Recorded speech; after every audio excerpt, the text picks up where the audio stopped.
to you about the pandemic. Throughout this campaign, your name will be prefixed with the term anti-vaxxer. That's one of the ways that you'll be discredited and smeared.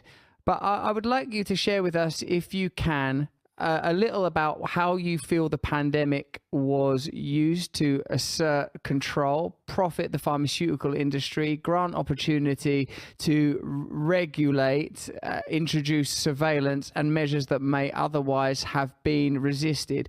What does the pandemic period tell us about power?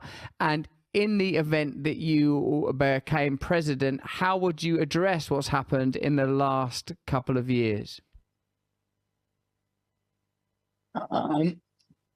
Well, I wrote a book about how the pandemic was misused, and that it was not, the public health response was not about public health. It was a militarized and monetized response. It was a pretense for clamping down totalitarian controls. And the weird thing about the pandemic was this constant involvement by the CIA and by the intelligence agencies and by the military. When Operation Warp Speed made its presentation to FDA, to the committee they call the VRBPAC committee at FDA, VRBPAC asked for the organizational charts, which were classified up to that time. And when Warp Speed turned over the organizational charts, they shocked everybody, because the top organization that had managed Warp Speed was not HHS, which is a public health agency. It wasn't CDC or NIH or FDA. It was the NSA, a spy agency. So that was the top. Agency, the lead agency on Operation Warp Speed and the pandemic was the NSA, and the second agency was the Pentagon. And when you start looking at, as it turns out, the vaccines were developed not by Moderna and Pfizer. They were developed by NIH. They're owned, the patents are owned 50% by NIH.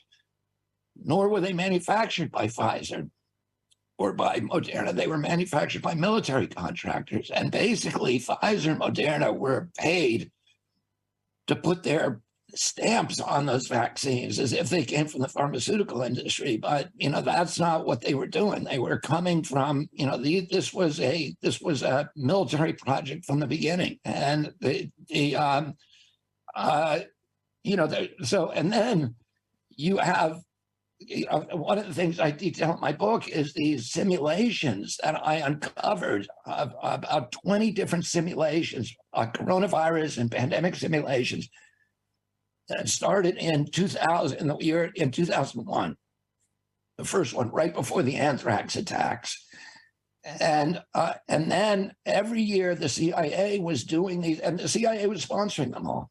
And they were, the last one was Event 201, which was in October of 2019. And the participants in there are Avril Haines, who was the former deputy director of the CIA, who has been managing cover-ups her entire life. She did the Guantanamo Bay and, the spying on the Senate. And she's right. She is now the director, DNI, Director of National Intelligence, which makes her basically the highest ranking officer at the NSA, which managed the pandemic. So you have a spy who is convening these pandemic simulations, and each of these simulations going back 20 years, they're simulating a public health response. They're not doing the kind of things, how do we stockpile vitamin D? How do we get people outdoors, losing weight, doing exercise?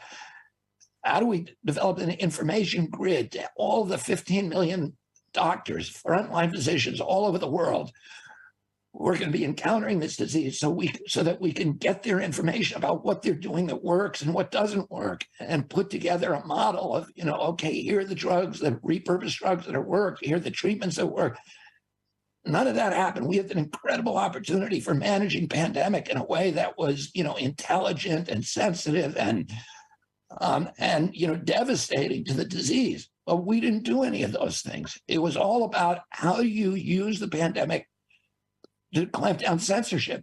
How do you use it to, do forced lockdowns, which, by the way, the lockdowns every pandemic preparedness document that had been adopted by the major public health agencies, whether it was CDC, WHO, the European Health Agency, the National Health Services in Britain, all of them said you don't do lockdowns.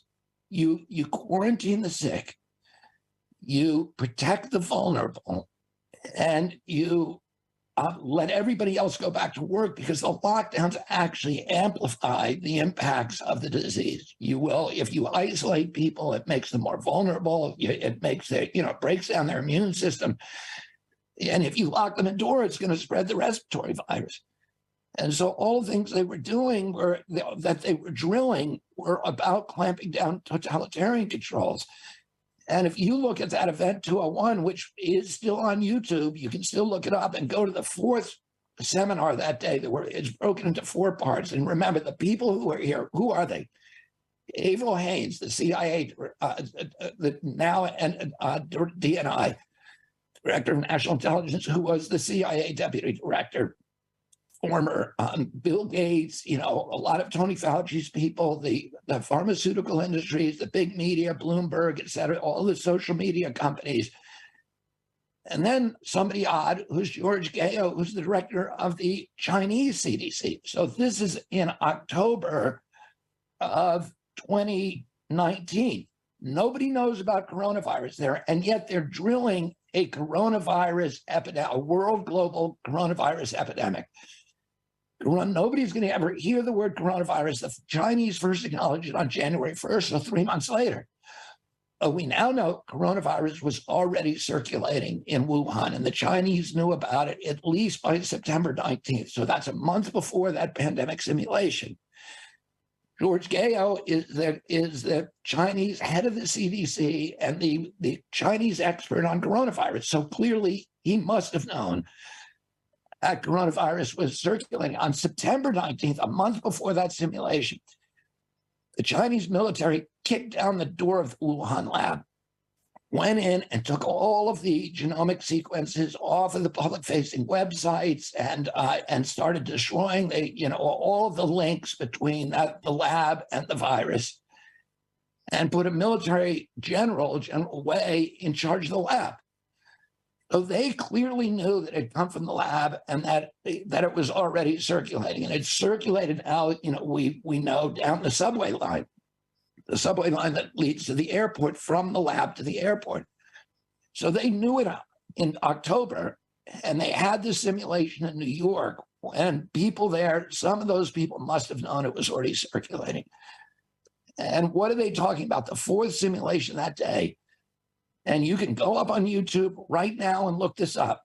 They talk about how do we stop people from saying that this came from a lab leak.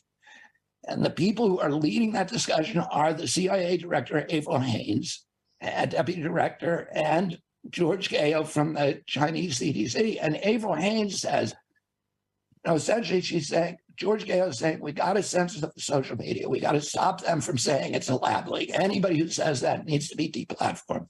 This is 6 months before all this started happening. And then Avril Haines says, not only do we have to censor, but we need to flood the zone with authoritative voices who dismiss the idea that this was a lab leak. Oh, they were, either they're incredible soothsayers, or or there's something weird going on with this, that they were doing it. And that isn't the first one. They were doing this again and again. They did it 6 months earlier, the same thing, another coronavirus epidemic. And I detail all of these in my book, and every one of them the CIA wrote the script for. Now, when Biden gets in there, or when, at the beginning of the pandemic, Mike Pompeo, who's the Secretary of State, says, this looks like may have come from Wuhan. We should check this out.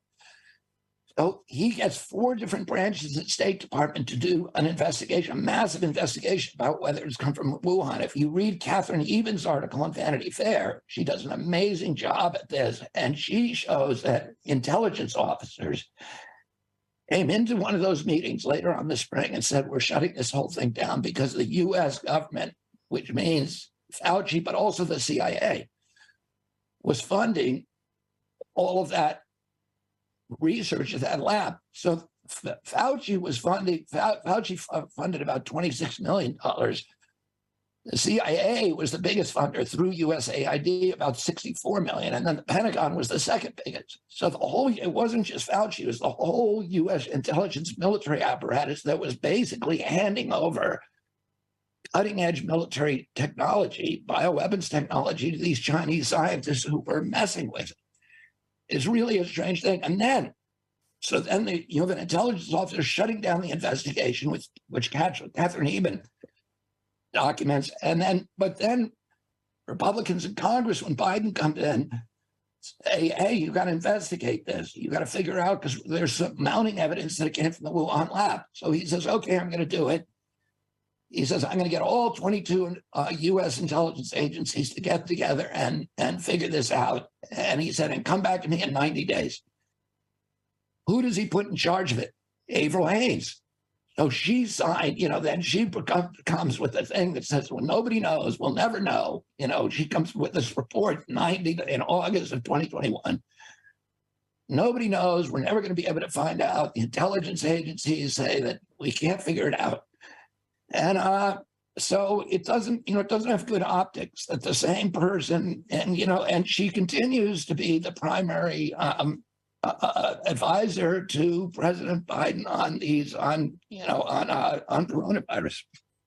What you're saying, Robert, is such a radical departure from the mainstream narrative, and even leaves many hardened conspiracy theorists quivering like Boy Scouts when you say that it's not even opportunism, that there legitimately was a virus, that in good faith there was an attempt to curtail it and control it. When it was observed that these methods were not effective, they were not quick enough in responding, there were no clinical trials for the Pfizer vaccine around transmission, but they didn't broadcast that fact or were not explicit about that. All of these kind of things that I suppose now seem like the sort of workaday layman's conspiracy theories are left in the dust when you say that this is something that the intelligence agencies and the military-industrial complex have been involved in since the get-go, that companies like Pfizer and Moderna merely facilitated the distribution and branding, that this has always been a global operation that was designed to introduce draconian measures that would otherwise not have been introduced, and like saying something like this, that is that like if you cannot prove that, isn't it going to discredit the necessary, and I know you've written a massive and very successful book on it, but that book's that's hard going, that book, Robert. I mean, Jesus Christ, it's hard enough to read it, let alone bloody write the thing.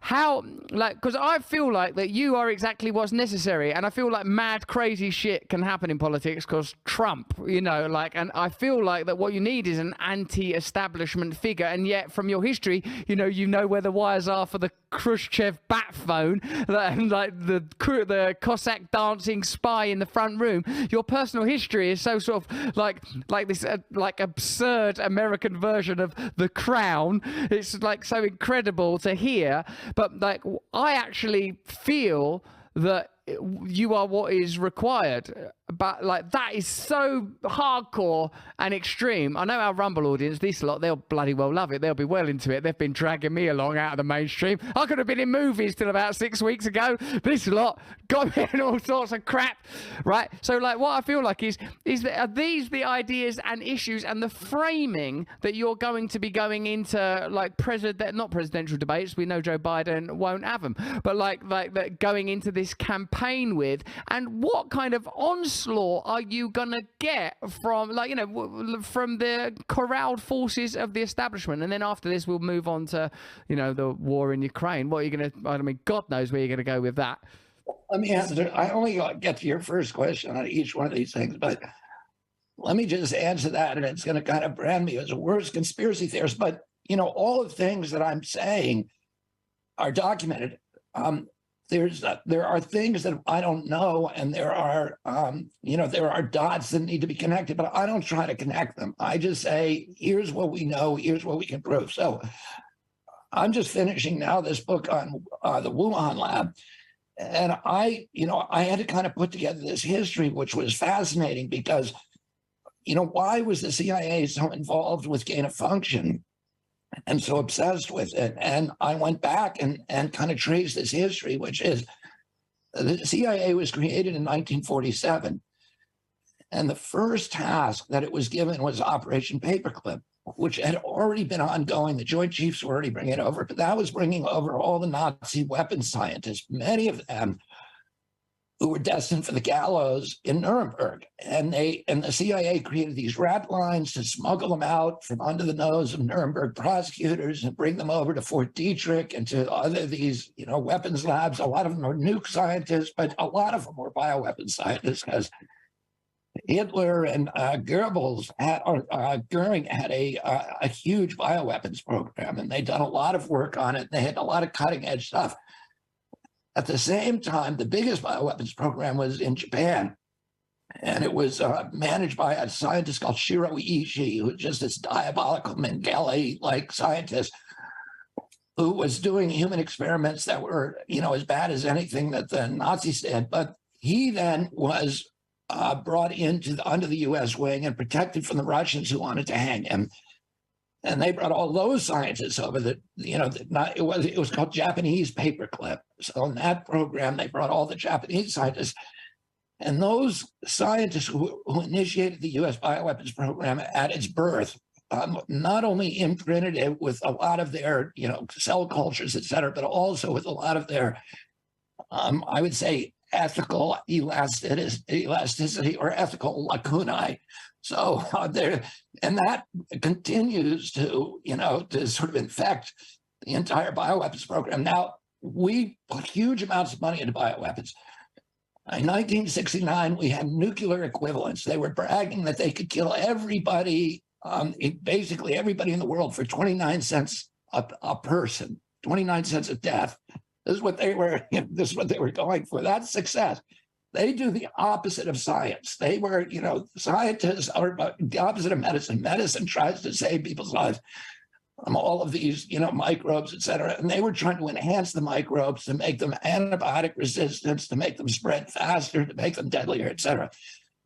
1969, Nixon goes in there and shuts down the whole program. And everybody's shocked. And those guys were very angry. Now, here's what happens. And they're living in the basements of the Pentagon, and they're trying to bring this back. The CIA is secretly doing bioweapons. They leave Fort Detrick with all their cultures illegally, and they store them in these warehouses in New York. And they're trying constantly through the neocons, who become their allies, to revive the bioweapons program. Then 9/11 happens.